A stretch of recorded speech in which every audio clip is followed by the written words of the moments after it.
So don't get it twisted. Don't get offended. Don't leave the church. If you're the pastor, those that are watching, I ain't talking to y'all. If he has to bring a rod for you. We already know you're in good company because the Bible says that the scriptures in 2 Timothy 3 and 16 is all scripture is profitable.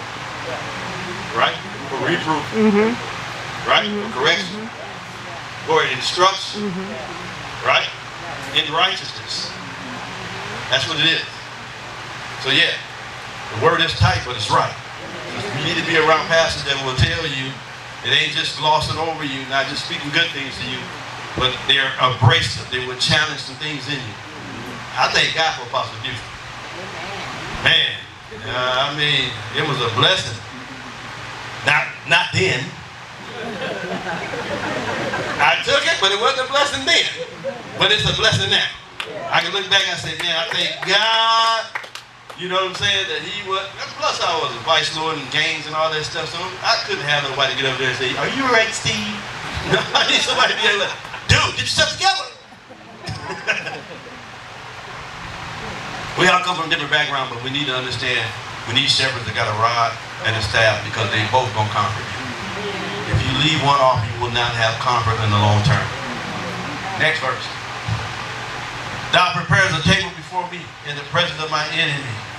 To me, this is the greatest characteristic of understanding what a shepherd is in your life. That when the enemy shows up, you understand that it's the time of communion. Oh, y'all missed that. The greatest consolation you get by being connected to a true shepherd is that I don't have to fight every time the enemy shows up. That I'm going to make a table. He prepared a table in the presence of my enemy. That was just like Caleb. When Caleb went over to the promised land in number 13, he made a statement. The other 10, they got the whole ministry wrong. They were like, ooh, there's giants over there. Caleb said, shut up. That's what he said. We don't even read it, but that's what he said. He said, shut up. Those giants you talking about are bread for us. In other words, God's going to allow this circumstance in my life not to kill me, but give me provision, give me understanding, give me revelation, give me knowledge of who I am. Most of us, we haven't understood the sovereignty of God. That's when you know, say, hey, I've got a leader that understands God is sovereign in my life, and in spite of the enemy that's against me, I can come to peace, and I can be fed in the midst of my adversary.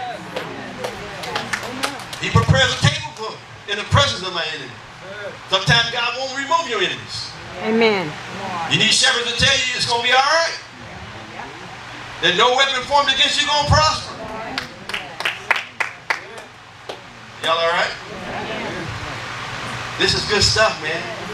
When you get around shepherds, God's appointed people, they're going to tell you that, you know what you're about to commune, what you're about to digest, the principles and the instructions given to you are greater. So don't be focused on the fight. Get your focus on the feast. Because the fight is there to get you off focus, off the table. Please understand it. When you're in a fight, don't leave the church.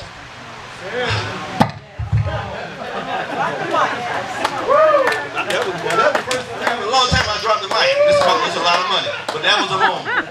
Because most of the time when we're in a fight, we're in there. You know, we missed the cup. No daylight, no hope. Amen. Like Prophet said, pull the blinds down, turn the light off, and get underneath the covers. And say, this is the big one. When the deck is stacked against you. Anybody ever? I've been there before. Many times trying to figure out, this is it. I ain't coming out of this one. Now, how many times that was a lie? Because you're still here, right? Once we think this is it, this is the end thing, ain't nothing I can do about it, then all of a sudden God shows up, and all of a sudden we go back to doing what we were doing. You never find an atheist in a foxhole. You never find it. That's what happened. You can get me out of this one. I'll serve you. He done got you out so many times. Let me write my mind. He got you out so many times. But that didn't change it, did it? No. You just use that lifeline. Because God is, we know how to use lifeline. Come on now. We'll use that lifeline up. And we'll just turn our back on God like it was no problem. No. The goodness of the Lord is supposed to lead to repentance. He said, thou anointed my head with oil. My cup runs over. Oh, this whole verse is powerful. He anointed my head with oil. That ain't for your ordination. And we anoint heads for oil with ordination. Lay hands on you and prophesy over you and tell what your expectation, what God's expectation for you. But that's not just what it's talking about. Because you have to understand. But basically, he opened up your understanding. Am I right? That's what the oil comes to do. Open up your understanding. Leaders come to open up your understanding, put oil on you. To open up the eyes of your understanding. When you get around true shepherds, your understanding opens. Because you can't, if it doesn't open, your cup can't run over. Why my cup ain't running over? Because your head ain't anointed with oil. Your understanding. Why do you say that? Because as the man thinketh, so is he. That's why we got to change our thinking so our cup can run over. Not for our own personal consumption, because when the cup runs over, that is true ministry. In other words, what I do see this, my cup runs over on Wednesdays and Sundays. You know what I'm saying? But if on the other 5 days, if my head is not anointed with oil, my cup can't run over. Oh, yeah. So I can't allow you to enjoy the supply or the surplus of the Spirit. See, when something runs over, that's excess. So it means that now, what I'm doing in worship at home. And I'm in worship and that oil is dripping on me to open up my understanding. Then when I go to my work, my job, my assignment, and I get close to the people, my cup runs over. And the people can say, Leonard, there's something on you. What's going on, man? Talk to me. Am I right? See, that's why we don't have evangelism. That's why churches don't explode and grow. You can have a shepherd that wants to lead you in a plain path. You can have a shepherd that wants you to lay down by still waters. But if your head don't have oil and your cup ain't running over, people not coming to a church. See, we need church people. We need sheep who understand the concept. When there's oil, when the understanding is open, when the barriers are removed, when the strongholds are removed, then all of a sudden, as a tool to advance the kingdom, your cup runs over, and then you go to your job and you sit in your cubicle, and then the Holy Spirit come up on you, and then all of a sudden you over there, and somebody say, ho, what's that? And they want to ask you for the reason of hope that's in you. Now why? Because it's coming out of you. But we've been stealth. I mean, no, most of the church is special ops. Everybody don't know we say. Am I right? Because most of us look like them. And they can't rightly divide because unsaved folks, trust me, are very discerning.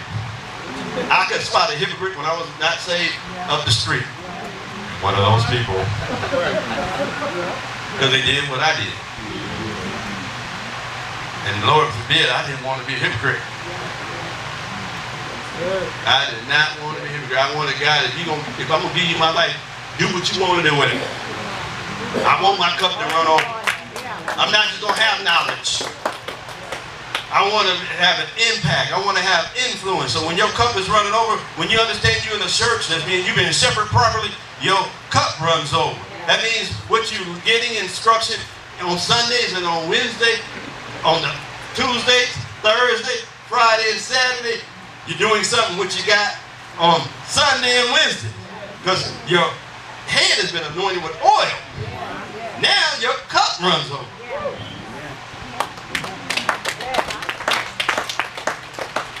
Yeah, okay, let's move on.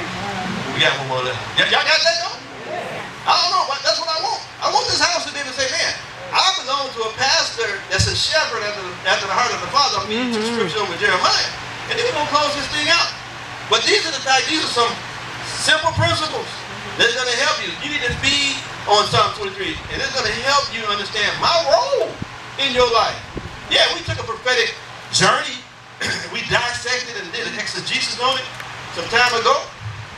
But this is what I call practical application. Verse 6. Surely goodness and mercy should follow me all the days of my life. What a blessing. Now, by the way, Psalm 23 is not just something we use after a funeral.